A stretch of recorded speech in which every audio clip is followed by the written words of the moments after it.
sobat-sobat suara Juventini, balik lagi nih sama kita. Nah, tapi mungkin kalian baru ngeliat ya muka aku nih, ada wajah baru di podcast kita kali ini. Nah, makanya kan ada pepatah yang bilang tak kenal maka tak sayang. Jadi kenalkan dulu, nama aku adalah Amel dan di sini aku berkesempatan untuk menjadi host dalam materi kali ini. Nah, pastinya aku nggak sendirian nih sama teman-teman ya, karena aku bareng sama dua narasumber kita yang pastinya udah keren-keren banget dan mungkin kalian kalau misalnya udah ngikutin nih video-video kita sebelumnya kalian udah nggak asing lagi ya sama Mas Jeki dan Mas Dio. Boleh Mas Jeki perkenalkan diri dulu lagi sapa teman-temannya. Halo teman-teman Suara Juventini, hari ini kita kehadiran salah satu bidadari dari Suara Juventini lagi ya. Waduh, Dari yang sebelumnya sudah ada waduh. Sekar, sudah ada Sonya, dan kali ini kita kedatangan dari Amel. Jadi kalau mau terus nonton Amel, ayo subscribe, komen yang banyak, dan gabung di fitur membership nantinya. Nanti mungkin akan diperkenalkan lagi oleh Amel. Thank you teman-teman. Terima kasih Mas Jeki. Oke, sekarang boleh nih Mas Dio perkenalkan dan sapa-sapa dulu nih teman-teman kita. Halo teman-teman, Suara Joint ini, Juve Dona juga ketemu lagi sama kita di sini di Suara Joint ini. Perkenalkan nama gue Bio Joint ini dari Pesanggerahan Jakarta Selatan. Nah, kali ini ada Amel nih, sama nih. Kita kali ini lihat Amel ada wajah baru dari Suara Joint ini. Mungkin nanti kedepannya akan juga sering Amel ada di sini buat menghiasi malam-malam ataupun pagi-pagi ataupun sore-sore teman-teman semua yang suka nonton Suara Joint ini. Iya betul, terima kasih untuk Mas Jeki dan Mas Dio. Nah teman-teman nih yang lagi nonton, tapi kalian mungkin juga pengen nih diskusi langsung ya sama kita-kita, kalian bisa banget nih ya. Bagaimana sih caranya? Nah kalian bisa bergabung dulu nih di membership kita. Nah nanti kalian bakal ada kesempatan untuk bisa bikin langsung video dan bisa berkesempatan menjadi narasumber di Suara Juventini. Nah di sana juga ada saluran WhatsApp-nya ya, jadi kita bisa Ya, berbagi info tentang Juventini. Bener nggak ya Mas ya? tuh Rame deh Oke. pokoknya deh, banget. seru. Pokoknya Juventus everyday. Every day and every night ya, Bang. Nah, pembahasan kali ini nih kita udah Apa nih? Mau bahas apa nih, masuk ke Mel? pembahasan itu ya. Kita masuk ke materi pertama nih ya. Nah, seperti yang kita tahu nih kalau Juve sendiri ini lagi international break ya, di mana pemainnya itu tuh lagi mengikuti timnas masing-masing. Nah, kita punya pemain yang namanya Locatelli ya sebagai salah satu pemain tengah andalan Juventus. Nah, di mana dia nih menunjukkan grafik peningkatan performa ditandai beberapa stats yang solid. Nah, walaupun Juventus dinakodai oleh pelatih baru ya, oleh pelatih Motta sekarang ya Mas ya. Nah, tetapi melihat Locatelli ini sebagai peran sentral dari kekuatan Juventus yang mana di beberapa games itu dia tuh sebagai line up ya, atau starting gitu ya. Yes. Nah, bukan hanya menjadi line up aja nih, tetapi dia juga diberikan tanggung jawab lebih ya Mas ya, yaitu menjadi seorang kapten. Nah, kalau kita lihat nih kan dengan catatan yang signifikan di musim ini, harusnya panggilan timnas Azur ini menjadi langganan rutin dong untuk Locatelli, ya kan? Nah, Hmm. tetapi malah kata lain nih, di mana Locatelli ini semenjak gelaran turnamen Euro musim lalu, dia nih tidak terlihat lagi nih di Conversiano atau Markas Azzurri. Tapi kita kemarin baru dapat kabar mengejutkan ya akhir-akhir ini kalau ternyata Locatelli ini dipanggil kembali nih ke timnas ya, Yoi. walaupun Yes. posisi dia menggantikan ya Mas ya, Hmm. menggantikan Ricky yang sedang cedera ya. Jadi walaupun dia dipanggil kembali, tapi dia posisinya kan sedang menggantikan nih yang sedang cedera. Nah, uh, aku mau tanya-tanya dong nih, bagaimana sih pendapat narasumber kita ya tentang dipanggilnya kembali nih Locatelli ke timnas ya. Kira-kira cocok gak sih Locatelli ini main di peran taktik Spalletti atau mungkin ada pertimbangan lain yang bikin dia tuh sulit ya untuk nembus timnas Azzurri di beberapa waktu yang lalu. Oke, boleh kita tanya ke Mas siapa dulu nih? Mas Dio dulu deh. Hmm. Ya, thank you Mel. Nih kalau Locatelli ya ibaratkan kalau buat para Juventini ya memang dia sangat krusial ya. Terbukti Juventus di bawah Thiago Motta selalu memainkan dia sebagai role DMF atau mau jadi role orkestrator, role regista kalau Italia juga. Nah, tapi di bawah asuhannya si Spalletti ini kan Spalletti juga baru juga kan, belum lama-lama juga megang timnas Italia dan juga masih rebuild tim juga terlepas dari hasil pagelaran Euro yang lalu hancur lebur Italia di sana ya prestasinya nggak terlalu bagus terlihat juga beberapa pemain juga chemistry-nya belum oke tapi memang sih Kalau pemanggilan pemain ya memang hak prerogatif dari pelatih tim nasional gitu loh. Contohnya kayak Sintayong aja nggak berani ambil si Elkan Bagot gitu yang terutama main di Liga Inggris gitu. Nah ini mungkin juga hampir sama dan juga mungkin Ricci lebih cair dengan formasinya dari Spalletti dan juga mungkin si siapa namanya Locatelli-nya pun memang agak apa ya agak jadi sesuatu yang aneh gitu di klubnya dia oke cuma di timnas dia dipanggil. Ya mungkin ada satu pertimbangan lain. Ini sih hal yang biasa. Cuma dari sisi fans Juve sendiri agak menyayangkan bahwa si Locatelli ini memang harusnya dipanggil sih sebelum main lagi international break. Nah ini agak lucu karena memang dipanggilnya untuk membackup si Ricci dari Torino ini. Dan memang kalau Ricci ini sedang lagi naik daun juga santer diberitakan mau diambil sama Pep Guardiola dari Manchester City karena Rodri di sana role-nya sama dengan Ricci yang sedang cedera ACL panjang mungkin nanti akan diambil oleh Manchester City. Ya memang kebutuhan pemain, kebutuhan tim, chemistry tim ya, hanya seperti yang tahu cuma memang harusnya sih Locatelli bisa masuk timnas merujuk dari hasil Euro 2020 yang sangat bagus waktu itu. Nah, soal peningkatan eh, apa ya pertandingan dengan Juventus dari sisi Juventusnya memang dia sebagai pemain yang memang sangat progres itu di bawah Thiago Motta. Dia statistiknya paling bagus di Serie A saat ini pass number one, long pass number one, progressive pass number one di Serie A dan juga successful dribble-nya untuk seorang gelandang di lini tengah itu juga oke banget. Dan dari sisi defensif juga tacklingnya juga oke, cover area-nya juga lebih banyak. Dan ini memang konsentrasinya si Locatelli di Juventus ibaratkan adalah seorang sebagai penyeimbang gitu bisa melakukan penyerangan juga oke melakukan defense juga oke nah memang Mota ini bisa memberikan apa namanya ya, suntikan motivasi dan juga pengembangan pemain dia bisa menjadikan role-role yang lain si Manuel Locatelli ini. Oke, baik Mas Dio. Jadi kalau sebenarnya kalau dilihat dari potensi Locatelli ini sebenarnya dia harusnya bisa ya untuk Ya, dipanggil ke timnas iya, sendiri ya. harusnya iya kan. Oke. Kalau itu tadi pendapat dari Mas Dio. Nah, kalau pendapat dari Mas Jeki sendiri bagaimana nih, Mas? Oke, terima kasih Amel. Sudah sangat baik sekali. Wah, perdana sudah mulai nyaman kelihatannya. Oke, untuk masalah tentang Locatelli ya, akhirnya dipanggil lagi Ya, bersama timnas. Ini historinya kan memang menjadi perdebatan, menjadi pergunjingan, menjadi apa namanya di kalangan para fans, menjadi pembicaraan. Ketika ada gelaran turnamen Euro kemarin, Locatelli nggak dipanggil, malah Fagioli yang dipanggil. Yang jelas-jelas ya, Fagioli baru main sebulan apa 2 bulan tuh. Ya pokoknya sebulan, baru baru main dah, baru main sebulan. Fagioli dipanggil, malah Locatelli nggak dipanggil. Yang jelas-jelas Locatelli dalam satu musim dia main benar-benar full time, benar-benar main secara penuh ya waktu dan hampir tak tergantikan kan waktu musim kemarin kan yang tak tergantikan kan Locatelli dan Rabiot di Juventus. Ya, betul. Nah, dari situ juga turnamen Euro berjalan, terus ada international break, ada Nation League, juga nggak dipanggil lagi. Dan akhirnya baru di titik ini dipanggil lagi. Itu pun karena disebabkan salah satu punggawa Azzurri, Ricci, cedera ya. Kabarnya Ya, kan begitu ya, ya. dipanggil. Jadi gue merasa melihat bahwa Spalletti ini emang nggak memfokuskan manggil Locatelli.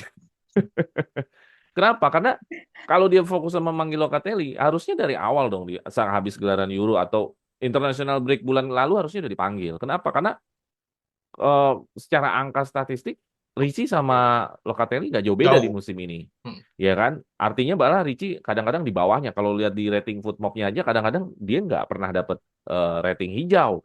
Rating hijaunya baru sekali 2 kali. Jadi memang nggak tahu ya. Spalletti kelihatannya melihat Locatelli bukan sebagai sosok yang menjadi seorang regista. Kelihatannya Spalletti melihat Locatelli seperti layaknya gelandang bertahan aja, tok gitu. Padahal sebenarnya yang diinginkan Spalletti, gue yakin dia menginginkan seorang regista kan, Yes. yang mengatur tempo di area di depan pertahanan gitu. Dan terlihat Spalletti kayaknya nggak melihat bahwa Locatelli punya kemampuan itu. Oke lah itu musim kemarin, tapi musim ini kan berbeda. Musim ini Locatelli banyak sekali mendapatkan ranking, maksudnya kalau di rank sama data, rank satunya Locatelli itu jumlah tackle-nya paling banyak. Rank satunya untuk jumlah apa tuh? Kalau gue Pasti. lihat datanya dulu di Footmob, enggak di data data mob ya, sebentar sebentar. Nah, Oke, nggak apa-apa Mas Jeki, kita tunggu nih. Short pass, ya, long pass ya, Bang? long passnya ranking 1, Hmm. akurasi crossingnya juga ranking 1, tackle-nya ranking 1, passingnya, jumlah passingnya adalah ranking 2, forward passingnya ya, jadi ranking 1, ranking 2 di Serie A. Jadi secara kualitas Locatelli hari ini meningkat. Jadi gua pikir entah kenapa Spalletti nggak mau banget. Ya artinya hari ini dia direkrut timnas, ya itu karena kebetulan Richie-nya cedera. Cedera. Iya dong. Ya kalau nggak Iya. cedera kan berarti nggak dipanggil. Hmm, hmm, hmm. Menurut gua ya Ini sangat saya, aneh lah. Jadi menurut gua oh, harus tumbuhin rambut kali ya. Spalletti kan botak, harus numbuhin rambut berarti dia bisa Locatelli. Ya pokoknya sangat membingungkan lah gue dengan Spalletti. Dia tidak mau memprioritaskan Locatelli ada di Azzurri. Gitu men. oke. Terima kasih Mas Jeki atas jawabannya. Nah, berarti kan Spatelli tadinya dia nggak ngelihat nih si Locatelli. Berarti kan ada peningkatan nih yang signifikan dari Locatelli di musim ini. Nah, kalau misalnya menurut Mas Jeki, berarti tadi peningkatannya yang Locatelli lakukan di musim ini tuh apa, Mas? Ya seperti tadi yang gue pernah sebutkan tadi. Peningkatan yang pertama gue pikir adalah Locatelli lebih berani melakukan passing ya, operan ke depan. Ya, Iya. kebanyakan memang waktu zaman Allegri kebanyakan kita bermain back pass. Nah, Hmm. itu ya ketika menjadi Mota bermain, Mota kan mainnya kan maunya nyerang. Kalau maunya nyerang, bola berarti harus ke depan. Itu yang pertama. Bola lebih cenderung bisa lebih ke depan bersama Locatelli. Jadi Locatelli lebih berani melakukan itu dan Locatelli melakukan itu dengan caranya dia, yaitu dengan long pass long pass. That's why rankingnya lebih banyak long passnya itu milik Locatelli. Yang ranking kedua apa ranking berapa tuh long passnya Locatelli? Ya, Satu. ranking 1, yaitu bukti dari Locatelli melakukan skill long pass itu tadi sebagai bentuk peningkatan dari skillnya dia. Terus yang peningkatannya lagi adalah apa? Banyak berani menyentuh bola. Nah, menyentuh bola itu kan berarti kalau dia bermain di tengah, dia bisa mendekati pemain atau dia mendapatkan ruang kosong. Nah, ini juga salah satu peningkatan dari Locatelli. Gue rasa dengan peningkatan-peningkatan seperti itu harusnya udah menjadi alasan ya dia untuk bisa masuk ke timnas.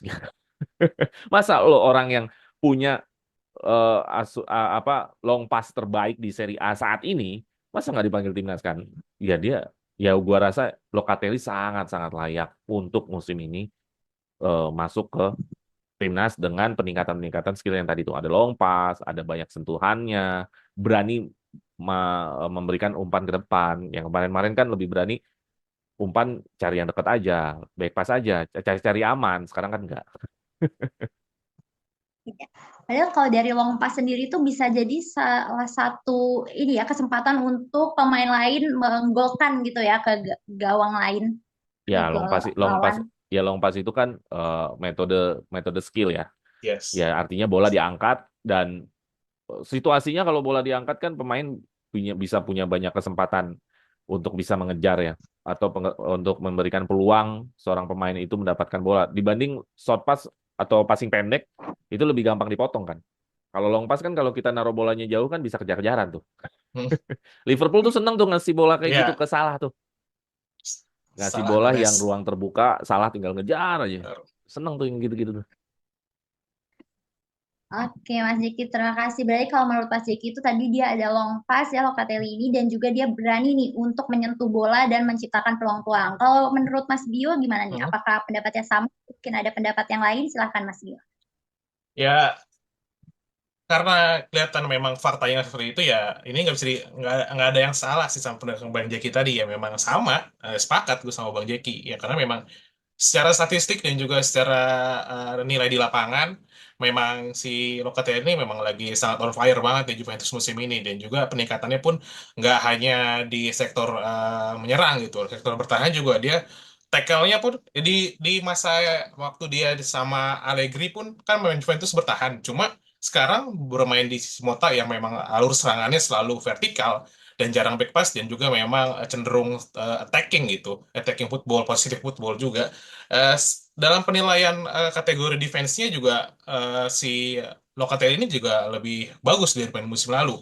Terlihat nih dari statistik yang dilihat bahwa tackle-nya dari waktu zaman alergi cuma 2,1 nilainya, sekarang jadi 2,4. Jadi ada peningkatan yang memang signifikan untuk Dan musim Locatelli. belum selesai. Musim juga belum selesai, baru awal-awal musim, masih 10 atau 11 game.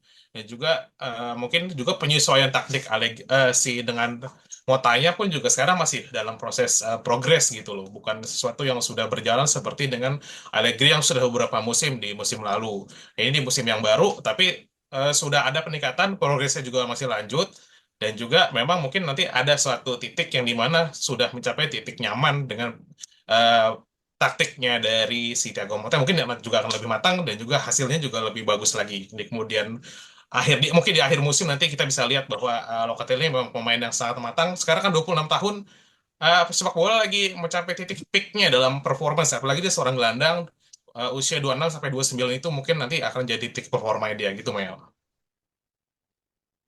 Oke, terima kasih untuk Mas Jeki dan Mas Bio ya. Nah, berarti untuk Locatelli ini pastinya kalau menurut Mas Jeki dan Mas Bio ini cocok banget ya untuk masuk ke Cocok. timnas Azuri dan juga Oh, ada sangat. pertandingan terikat gitu. Nah, buat teman-teman juga boleh banget nih didiskusiin nih pendapatnya gitu. Siapa tahu ada yang berbeda, jadi biar kita bisa sambil diskusi atau mungkin kita bisa buka opsi lain gitu ya. Nah, oke, kalau tadi kan kita bahas tentang Locatelli di Timnas Azuri dan bagaimana peningkatannya nih. Nah, sekarang kita langsung aja lanjut ke materi kita yang kedua ya. Ini ada rumor tentang Mercato ya atau pasar transfer nih. Rumor-rumornya nih pemain kita ya, pemain Juventus Danilo nih akan ke Manchester United. Waduh. Nah, Oh, seperti ada yang sih. kita ketahui ke Manchester United pindah dia. Nah, seperti yang kita ketahui bersama nih teman-teman ya bahwa Danilo ini kan adalah pemain penting ya kalau pada era Allegri ya, Ya. apa pelatih Juventus yang terdahulu nih ya sebelum Hmm. Mota. Nah, dia tuh hampir selalu jadi starter line up ya Mas, Ya. yang saat bersama Allegri dan bahkan menjadi kapten ya. Ya, kapten. Nah, oke, tapi malah di era baru ya yang sama pelatih kita Mota ini, Danilo ini tidak selalu menjadi pilihan utama nih. Mota dan Juve ini ingin ada peremajaan ya. Nah, dan Danilo ini salah satu yang dikobarkan untuk tujuan ini nih. Nah, di satu sisi juga Danilo ini terlihat beberapa kali melakukan kesalahan nih dalam beberapa game. Seperti yang kita ketahui kalau misalnya bola ya, kalau blunder dikit itu kan bahaya banget nih ya Mas ya. Apalagi kalau skornya udah sama kan, blunder dikit, penalti, Iya. gol, waduh. Aduh, kacau. Aduh. Nah, karena ini ada kabar Mercato nih yang mengabarkan bahwa Danilo ini diminati oleh Manchester United ya, si setan merah untuk bursa transfer nih per Januari atau musim dingin.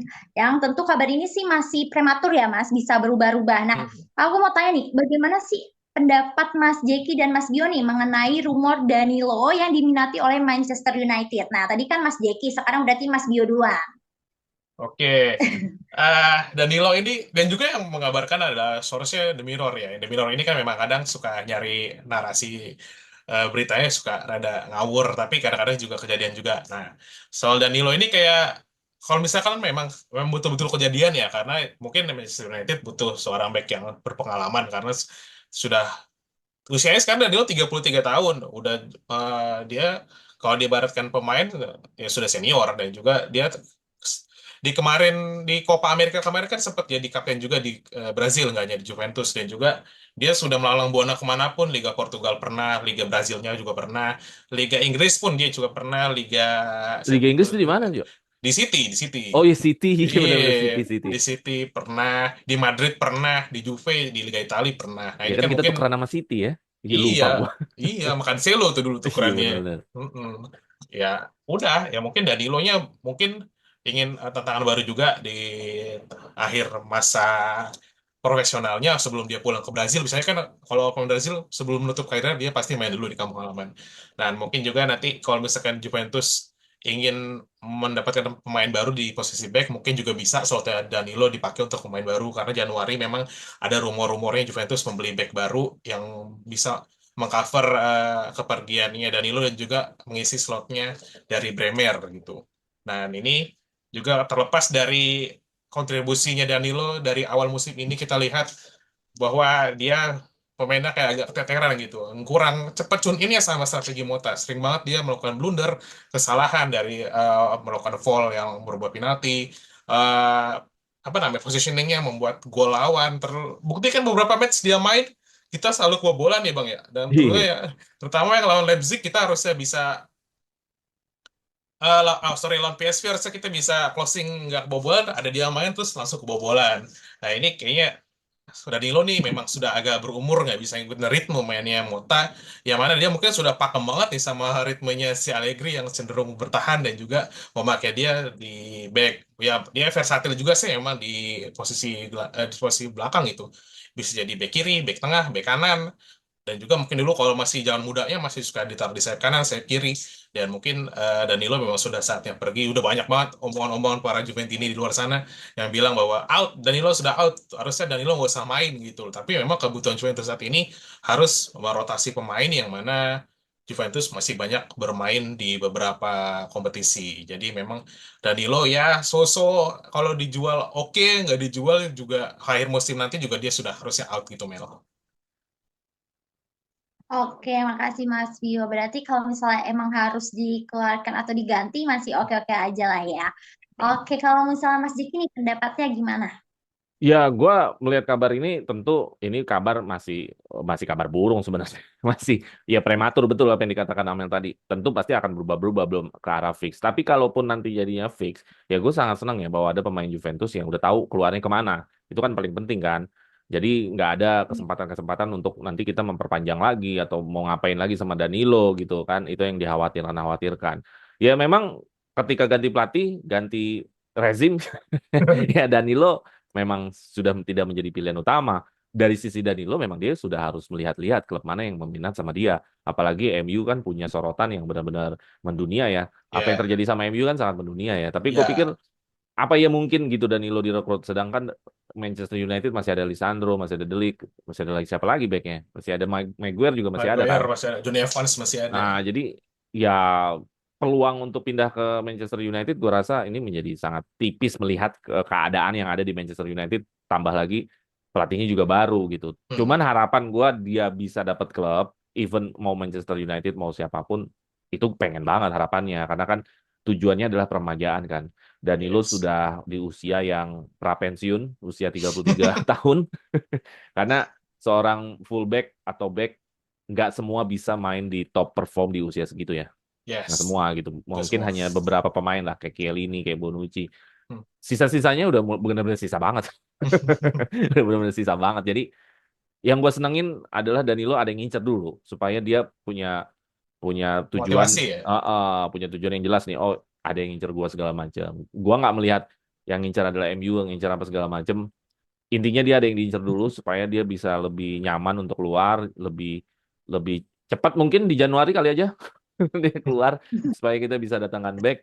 Ya ya peluangnya gua rasa masih di bawah 50% sih ini bisa kejadian sih melihat kondisi MU-nya ya. Kecuali Deliknya cedera mungkin iya atau Lisandro Martinez sudah main belum yuk? Udah main. Udah main ya Iya, itu duet ya. makin ya itu mungkin menjadi lebih sulit lagi ya untuk Danilo Danilo bisa karena Maguire kan cadangan kan kalau nggak salah Iya. kan Iya, Maguire cadangan, Johnny Evans cadangan di juga. fullbacknya juga mereka masih ada Mazrui kan Mazrui sama si Dalot.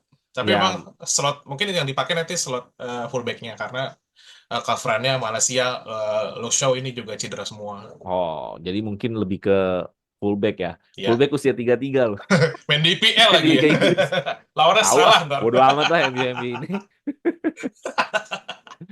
Oke ya, jadi kalau dari gue ini masih sangat prematur, tapi gue senang-senang aja Danilo ada yang ngincer itu memberikan jalan lah buat Danilo lebih gampang untuk cabut dari Juve. Artinya dia udah punya pegangan nih gue untuk one step. Artinya Danilo nggak perlu khawatir-khawatir lagi main di Juventus untuk mencari tempat gitu, karena dia udah jelas nih mau kemana kan gitu. Yes. Gitu men. Oke, terima kasih Mas. Ya, yang penting yang terbaik lah bagi sisi dari Juventus ya dan juga untuk Danilonya sendiri ya.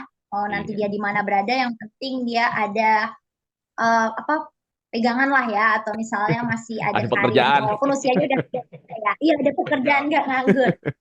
Oke. Nah, gak terasa teman-teman itu dia tadi pembahasan kita ya kali ini. Nah, buat teman-teman nih jangan lupa buat like ya, komen dan juga subscribe. Kalau bisa nyalain loncengnya biar kalian gak ketinggalan nih sama video-video kita yang pastinya seru banget. Apalagi narasumber kita nih Mas Jeki sama Mas Bio yang pastinya top banget. Kalau gitu sampai berjumpa di Iya top banget dong Mas Bio ya. Iya. Nah, oke, kalau begitu jumpa di kesempatan lain semuanya. Terima kasih. Kita yel-yel dulu, Bye-bye. Mel. Terakhir kalau di sini ada yel-yelnya. Fino alla fine, Fino Forza alla fine, Oke. Juve. Forza Oke. Juventus.